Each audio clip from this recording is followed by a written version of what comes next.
digolongkannya menjadi penggolongan cost overhead, ya, biaya tidak langsung, factory overhead. Contoh di sini perhitungannya, bahan kayu eboni, senar, lem, paku, dan skrup. Ini dikategorikan sebagai bahan utamanya apa? Bahan utamanya itu kayu eboni dan mahoni ya. Kemudian senar dan lem paku ini bisa kita kategorikan sebagai barang tidak langsung atau bahan penolong ya. Kemudian tenaga kerja, nah ini tenaga kerja langsung yang kaitannya dengan pemotongan yang mana? Yang kaitannya dengan produksi, yaitu yang pemotongan dan perakitan. Kalau pembersihan itu kaitannya tidak dengan produksi. Nah, untuk mengetahui berapa biaya yang dikeluarkan, maka semua biaya yang membentuk produk tersebut sampai dengan jadi itu dijumlahkan semua. Disebutlah sebagai total cost produksi. Tuh ya, teman-teman bisa latihan. Misalkan ambillah dari menu tadi kuliner ayam. Ayam itu apa? Ayam geprek. Ayam geprek apa bahan bakunya? Ya, kemudian bahan penolongnya apa? Setelah itu ada gak tenaga kerjanya? Tenaga kerja langsungnya apa yang ayam geprek? Misalkan ayam gepreknya ini ayam geprek yang restoran besar ya, yang memungkinkan ada tenaga kerja selain tenaga kerja langsung. Di total, dibuat asumsi, dibuat alokasinya, sehingga di situ teman-teman bisa mengetahui berapa total cost produksinya atau harga pokok produksinya. Lain dengan harga jual itu setelah ada laba di dalamnya. Kos manufaktur, ya, di sini adalah biaya-biaya yang dikeluarkan untuk memproduksi barang. Jadi kalau ada istilah kata manufaktur, itu adalah usaha yang memproduksi bahan baku menjadi barang jadi. Ya, itu usaha manufaktur atau nama lainnya pabrikasi. Kemudian yang selain manufaktur ada non manufaktur yang ini kaitannya dengan tidak dengan pembuatan produk, tapi pendukung setelah produknya jadi. Ya, pendukung setelah produknya jadi itu apa? Biaya administrasi dan biaya pemasaran.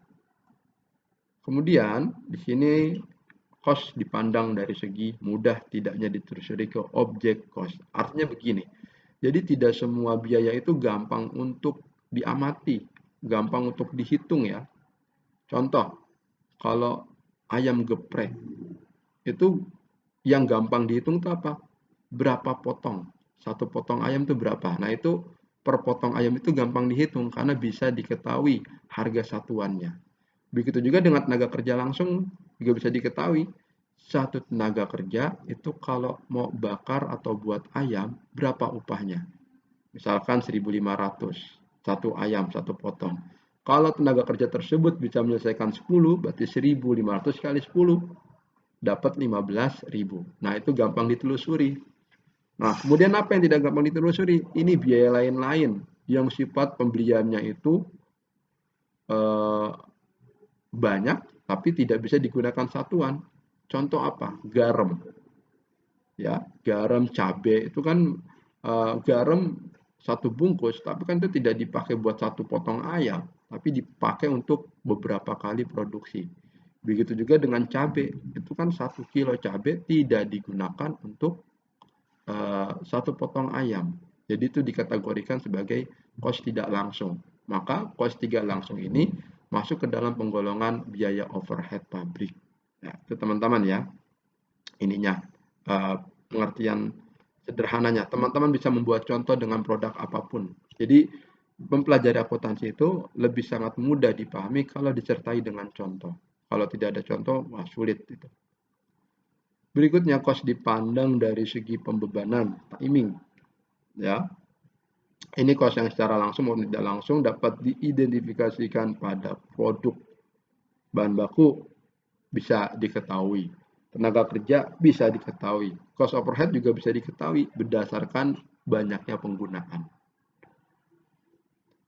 Cost periode, cost yang secara langsung atau tidak langsung tidak dapat diidentifikasikan pada produk, biaya administrasi dan umum, dan biaya pemasaran. Arti tidak bisa diidentifikasikan, ini tidak bisa dimasukkan ke dalam biaya produk. Ya, administrasi itu kan hal-hal yang sifatnya membantu pendistribusian atau penyelesaian dari produk yang udah jadi. Jadi sifatnya pemberkasan, pengiriman, nah itu masuk ke administrasi. Biaya pemasaran, nah ini berarti biaya promosi. Nah, biaya promosi ini tidak bisa secara langsung atau secara mudah diidentifikasikan, ditelusuri ke produk. Jadi kalau persatuannya itu agak sulit. Tapi kalau bahan baku, tenaga kerja langsung dan overhead, nah itu bisa dibuat persatuannya. Kemudian ada lagi nih sesuai dengan karakternya ya, perilakunya, behavior. Cost tetap, inti dari cost tetap ini biaya yang tidak mengalami perubahan berapapun yang dibuat. Mau dibuat satu, mau dibuat dua, mau dibuat 1000, tetap biaya yang dikeluarkan itu sebesar misalkan 50 juta. Nah, contoh dari cost tetap itu seperti biaya sewa. Mau orang tersebut jualannya setiap hari atau tidak setiap hari, maka biaya besar biaya sewa per bulannya sama, misalkan 1 juta. Nah, itu cost tetap, biaya yang tidak dipengaruhi oleh aktivitas atau jumlah produksi ya, atau aktivitas bisnis. Cost variabel, ini sebaliknya, biaya yang dipengaruhi oleh besar kecilnya jumlah produksi atau volume produksi. Contohnya apa? Pemakaian bahan baku. Kalau buat ayam, ketika ayam yang dipesan ada 100, maka harus ada 100 potong. Begitu juga dengan tenaga kerja langsungnya, itu juga diperlukan banyak juga. Berarti 100 orang, tidak sampai 100 ya. Mungkin perlu 5 orang untuk menangani 100 potong. Biaya administrasi dan umum dan biaya pemasaran variabel. Kemudian tenaga terkendali, kos yang secara langsung dapat dipengaruhi oleh manajer tingkatan tertentu dalam jangka waktu tertentu. Nah, di sini manajer punya peran ya untuk mengatur besarnya biaya tertentu.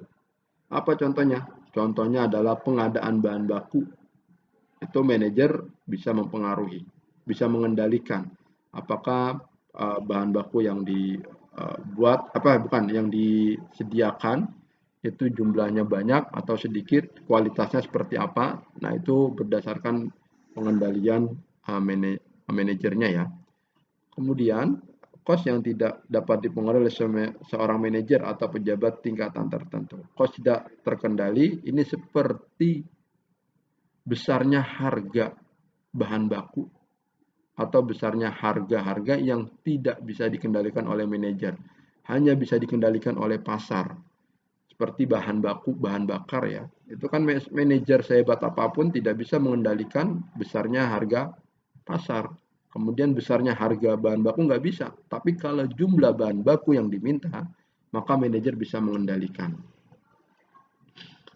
Berikutnya, di sini kos terkendalikan adalah kos yang dapat secara langsung dipengaruhi dan dikendalikan oleh manajer dalam waktu tertentu. Ada di sini kos inkremental, kos masa lalu, kos oportunitas, kos relevan, kos diferensial, dan kos-kos lainnya. Kos masa lalu ini artinya kos yang sudah usang, ya, kos yang sudah usang dan tidak mungkin akan digunakan lagi. Contohnya apa? Contohnya misalkan biaya sewa gudang, maka itu tidak relevan atau tidak sejalan dengan kebutuhan perusahaan saat itu. Kemudian cost engineering, cost yang mempunyai hubungan fisik yang eksplisit dengan outputnya, ya ini cost yang sesuai dengan karakter dari produk yang akan dibuat. Contohnya apa? Contohnya itu kalau pembuatan ayam geprek, cost eksplisitnya itu apa? Cost eksplisitnya itu adalah bumbu yang digunakan untuk ayam geprek tersebut. Contoh, untuk ayam-ayam tertentu itu tidak bisa menggunakan sembarang kecap. Mungkin kalau kecapnya keliru, maka rasanya juga keliru. Maka kecap itu mempunyai peran secara eksplisit dengan output, dengan hasil ayam bakar atau ayam gepreknya misalkan. Atau bumbu-bumbu tertentu yang membentuk cita rasa ayamnya agar standar.